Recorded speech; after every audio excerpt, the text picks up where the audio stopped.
तर आगामी विधानसभा निवडणुकांच्या पार्श्वभूमीवर मनसे अध्यक्ष राज ठाकरे मराठवाडा दौऱ्यावर आहेत। या दौऱ्यादरम्यान राज ठाकरेंनी आरक्षणाबाबत सडेतोड भूमिका मांडली।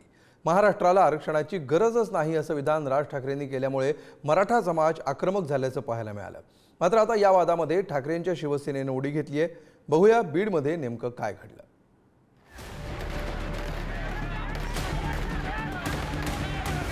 मनसे अध्यक्ष राज ठाकरेंच्या ताफ्यासमोर मनसैनिक आणि शिवसैनिकांमध्ये चांगलाच राडा झाला।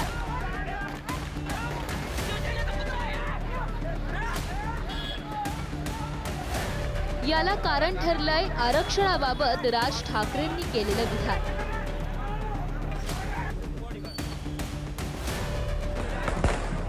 महाराष्ट्राला आरक्षणाची गरज नाही अशी भूमिका राज ठाकरेंनी घेतल्यानंतर मराठा समाज आक्रमक झाल्याचं पाहायला मिळतंय।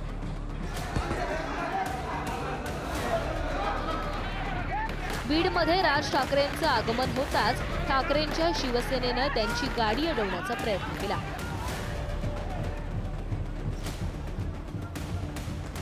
ठाकरेंच्या शिवसेनेचे जिल्हाध्यक्ष गणेश वरेकरांनी आक्रमक भूमिका घेतली।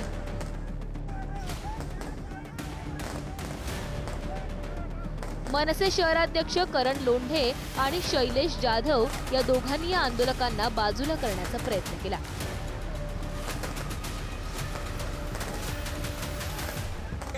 सुपारीखोर चले जाओ। कोणतं आंदोलन केलं, नेमकं आंदोलन काय केलं? सुपारी घेऊन आले। आता विधानसभेला कुणाची सुपारी घेऊन आले हे यांनी आम्हाला एकदा क्लिअर सांगून द्यावं। महाराष्ट्राला यांच्या जिल्ह्यामध्ये काही सुद्धा नाहीये। त्यांनी एकदा सुपारीखोर यांनी सांगा कुणाची सुपारी घेऊन इथं आले तर। एवढं आमचं जरंगे पाटलाचं आंदोलन चालू आहे, आमच्या आरक्षणाला सुद्धा हे विरोध करायला लागलेले आहेत। त्याच्यामुळे ह्यांनी आता इथून चलून वापस जायला पाहिजे। राज ठाकरेंना खिजवण्यासाठी ठाकरेंची शिवसेना खाण्याची सुपारी घेऊन आले होते। यावेळी शिवसेना कार्यकर्त्यांनी राज ठाकरेंच्या गाडीवर सुपाऱ्या फेकल्या। त्यामुळे जालना रोडवर अक्षरशः सुपाऱ्यांचा सडा पडला होता। दरम्यान या प्रकरणी 8 जणांना पोलिसांनी ताब्यात घेत कायदेशीर कारवाई केली।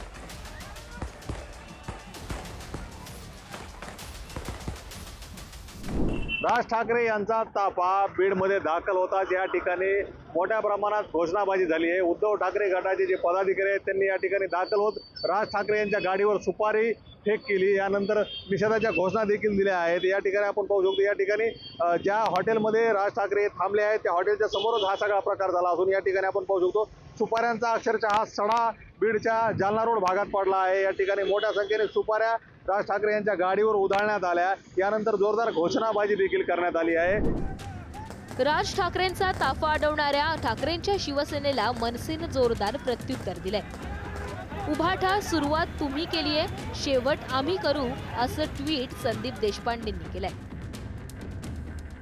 तर व्याजासकट उभाठाला उत्तर मिळणार असा मनसेचा इशारा गजानन काळेंनी दिलाय। उभाठा सगळ्या महाराष्ट्र सैनिकांकडून सांगतोय, सुरुवात तुम्ही केली आहे, याचा शेवट आम्ही करणार। आमच्याकडे सुद्धा पान आणि चुना तयार आहे। आदरणीय राजसाहेबांनी फक्त आदेश द्यावा, उभाटाला मातोश्रीच्या बाहेर या महाराष्ट्रात महाराष्ट्र सैनिक फिरू देणार नाही। ही कुठली संस्कृती महाराष्ट्रात आपण आणताय? आपण सुद्धा दौरे करणार आहात।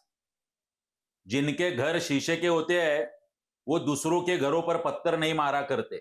व्याजासह महाराष्ट्र सैनिक निश्चितपणे याचं उत्तर देतील आणि परत करतील आपल्याला। दरम्यान राज ठाकरेंना मराठवाड्यात विरोध होत असताना मनसेकडून संभाजीनगरात बॅनरबाजी करण्यात आली। महाराष्ट्रात एकच जात एकच धर्म, मराठी जात आणि मराठी धर्म अशा आशयाचे बॅनर झळकलेले आहेत। महाराष्ट्राला आरक्षणाची गरज नाही, राज ठाकरेंच्या वक्तव्याचा मराठा ओबीसींकडून विरोध होतोय। मात्र या वादात ठाकरेंच्या शिवसेनेनं उडी घेतल्यानं मनसैनिक आणि शिवसैनिकांमधील संघर्ष अधिक तीव्र होण्याची शक्यता आहे। उदय नागरगोजे, पुढारी न्यूज, बीड।